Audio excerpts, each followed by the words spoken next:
বন্ধুরা, এই ঘটনাটি ঘটে দক্ষিণ আফ্রিকা। এই ট্রেন্ডিং ভিডিওর বিষয়ে তার বোন টুইটারে যা লিখেন তা হলো, শুভ বিকাল দক্ষিণ আফ্রিকা। এই ট্রেন্ডিং ভিডিওতে আপনি যে মেয়েটিকে দেখছেন সে আমার বড় বোন এবং আমি তার পক্ষ থেকে ক্ষমা চাইতে চাই। সে এমন কেউ নয় যে জনসমক্ষে এমন কাজ করে বেড়ায়। সে কিছুর প্রভাবে ছিল।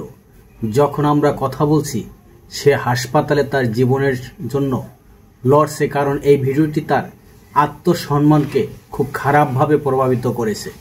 আমার মনে হয় সে কখনো এটি থেকে সেরে উঠবে। আপনারা কি দয়া করে ভিডিওটি শেয়ার করা ও মজা করা বন্ধ করতে পারেন?